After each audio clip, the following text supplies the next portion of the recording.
Hello everyone, this is Austin Barless. Welcome to Psych 180, Section 67. Today we'll be going over Chapter 10, Motivation and Emotion. I'd like to start off with talking about something that I learned personally, and I learned about how Maslow's hierarchy of human needs. Some needs take priority over others. This is basically how he suggested that our most basic human needs, clothing, shelter, and food, are more essential, and we will primally take care of those needs first rather than going for our social standing or security. Or not security, but anyway, so then second, I would also like to talk about facial feedback effect and some different facial expressions.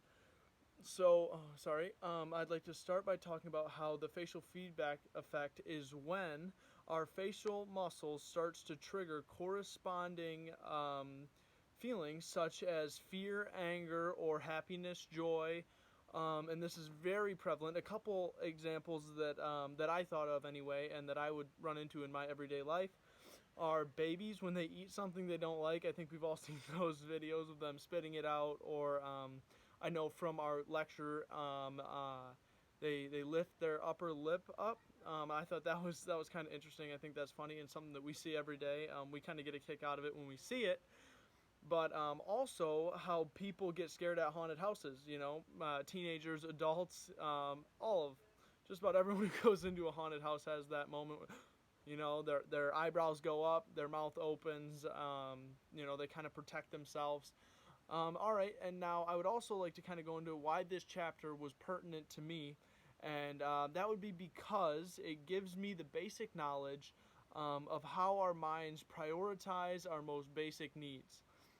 And I think that for me anyway, that is very important because on a day-to-day basis, when you think about why you do some of the things that you do, I think that being able to kind of understand like why I'm chasing that over that, or why I'm trying to find something. I think that that's very important and kind of essential to understanding ourselves better. And then next, I'd also say this chapter was pertinent to me because in my everyday life, when I talk to people, I work as a salesman.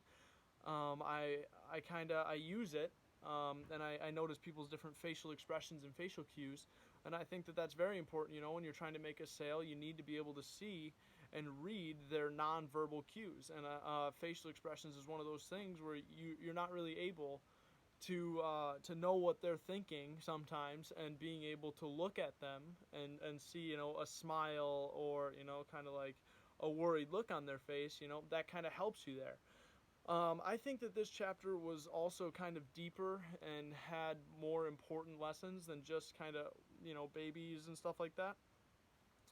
Basically, I think that because when you're talking about facial expressions and why we seek out certain things in our personal lives, I think that that's very, very kind of interesting and important to us. And throughout the reading and the lecture and outside research and stuff like that, I think that it's kind of fascinating how our minds organize things and prioritize things over other things. So that is it for me today and this week.